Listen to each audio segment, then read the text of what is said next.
Oh, you want to talk about like Christianity? Well, if you have a problem with Christianity, yeah. I mean, I'm not really too. To be fair, I'm not. I don't think I'm too interested. I don't think I can get too into a deep theological talk. Well, I'm not Oh really. yeah, now he's getting nervous. He's literally hyperventilating because Andrew Wilson's about to take him into the deep water, man. He's like, well, you obviously have a problem with Christianity, and you think that Christian-run societies would cease to exist because they'd be so awful. So let's talk about what is your exact problem with Christianity. He literally starts hyperventilating. Andrew Wilson, who is turning into one of my favorite debaters on the internet, took on Hunter Avalon, a woke soy boy who was trying to say that white evangelicals, and let's be real, guys. He's just saying that straight white men are just bad for society and bad for America. And Andrew Wilson took Hunter Avalon on here and absolutely destroyed him. It wasn't just a civil conversation at all. This was a heated debate that turned into an absolute just demolishment of Hunter Avalon and everything that he stands for. Let's get into this clip here where Andrew Wilson goes on Hunter Avalon's own show and absolutely demolishes him on multiple different topics. I can't stand these woke idiots, and shout out to Andrew Wilson for being willing to put up with them and destroy their just ridiculous talking points. Exercise. We don't need to. We don't need to do it. It's not important. I'm just explaining to you, from my standpoint, the biggest weakness that you have, and it's going forward, it's going to be a bad one for you, is if you cannot decide on what the ethics are from which you derive your argumentation.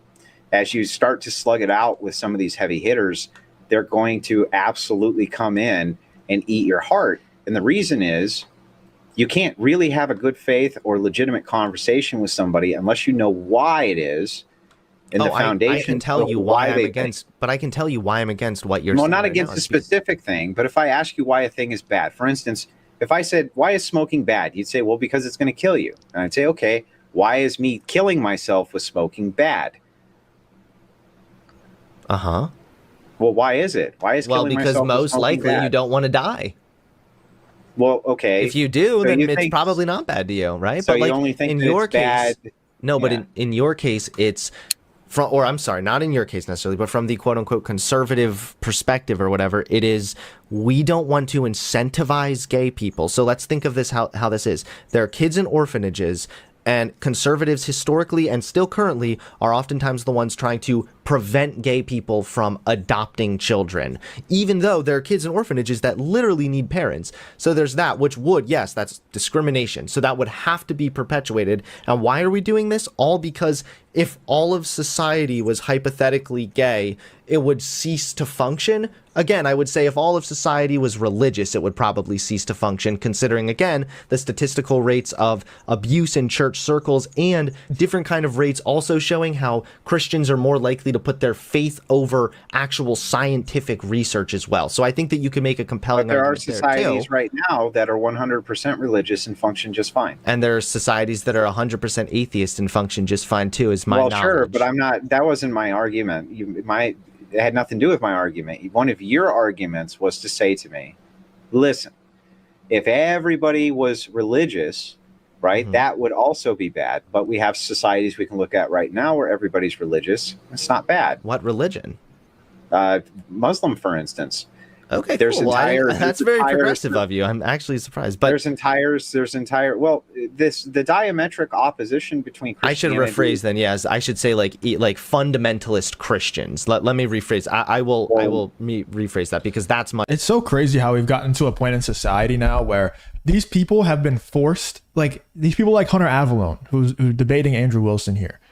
This is not his actual stance on this. Nobody, if Hunter Avalon was just not involved in politics, not involved in these discussions, and it wasn't always such a right versus left issue, this would not be his stance. And what I mean by that is we've now gotten to the point in society where people like Hunter Avalon are forced to debate people like Andrew Wilson, and they just have to come up with something to disagree on.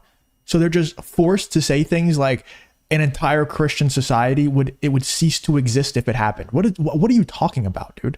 Like, if that sounds like, and when I say that I wish that the entire country was run by Christians only, and I've said this in past videos before, that I think if we had everybody, even if you're not actually a Christian, right? Even if you don't pray to Jesus Christ, even if you just follow the law of the Bible, we would have an entirely better society than we have currently. If everybody actually followed the law of the Bible, it would be a perfect society. It would.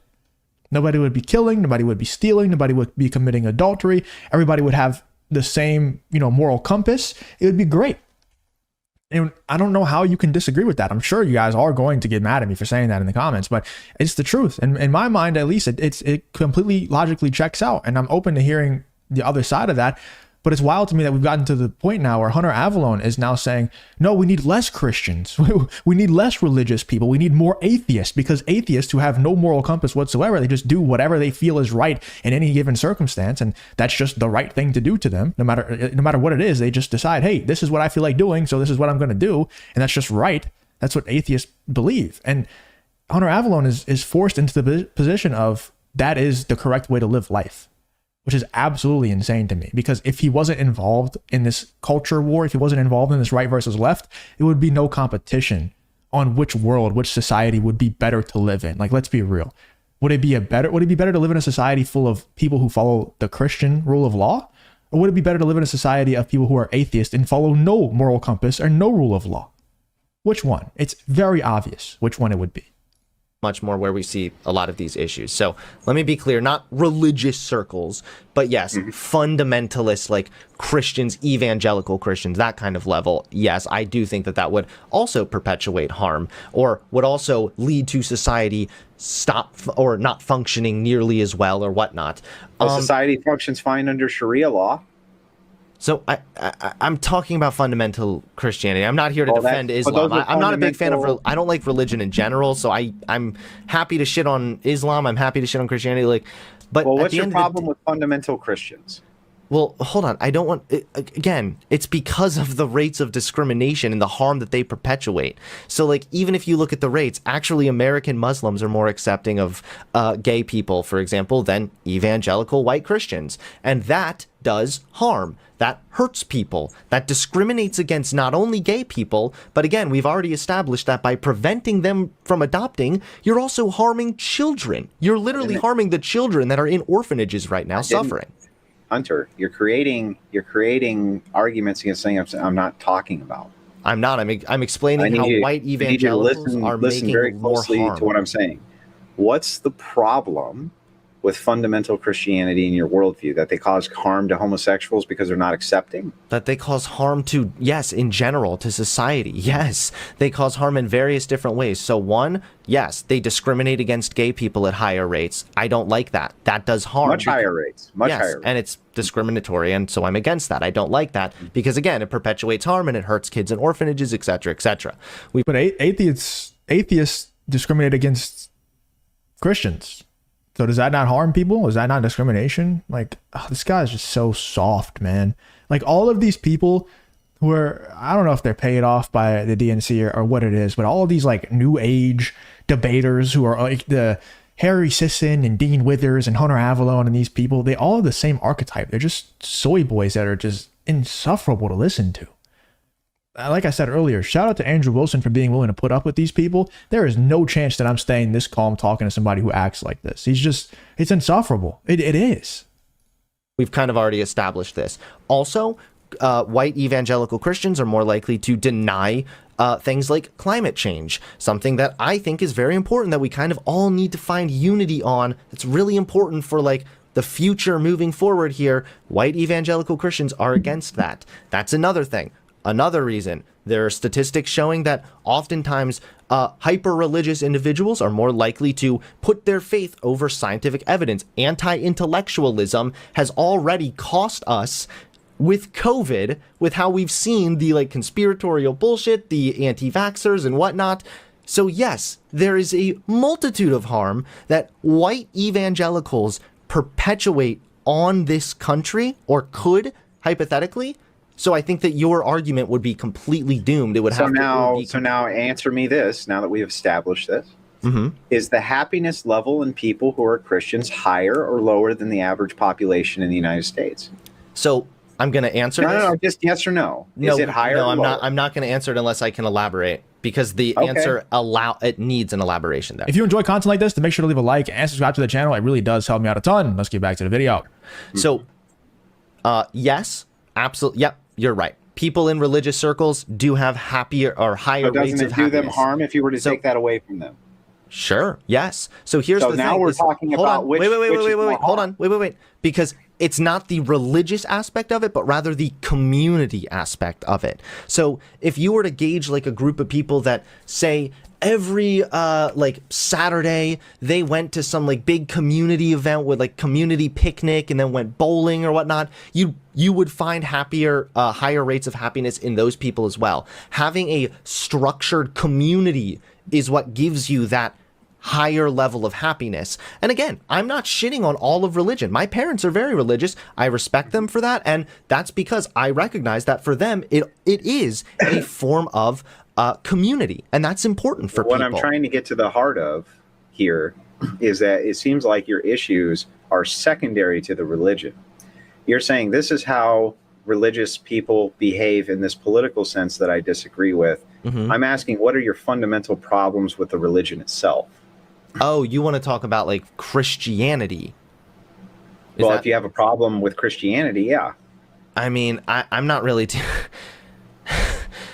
To be fair, I don't think I'm too interested. I don't think I can get too into a deep theological talk. Well, I'm not really. Oh yeah, now he's getting nervous. He's literally hyperventilating because Andrew Wilson's about to take him into the deep water, man. He's like, well, you obviously have a problem with Christianity and you think that Christian-run societies would cease to exist because they'd be so awful. So let's talk about what is your exact problem with Christianity. He literally starts hyperventilating because he knows he cannot hold up in a debate. Hunter Avallone can't hold up in a debate with Andrew Wilson whenever you're talking about actual theology. If you're debating on Christianity versus any other way of running society, you're going to lose to Andrew Wilson.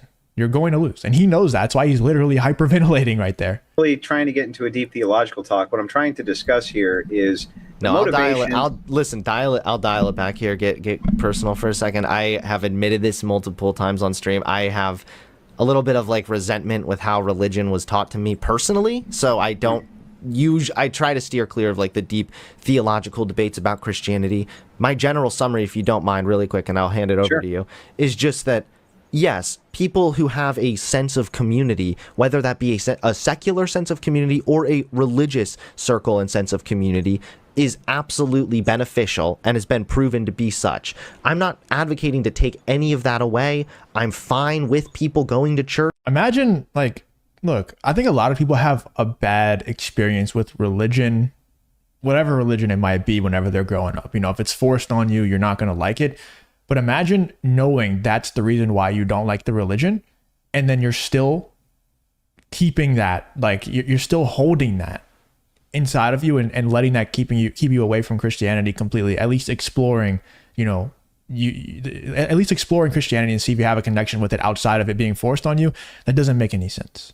It doesn't make any sense. And it's not just about community with Christians. It's not just about community with any sort of religion. The reason why, the argument being that Hunter Avallone is trying to tell Andrew Wilson that a secular society, an atheist society, would be better than a fully Christian-run society.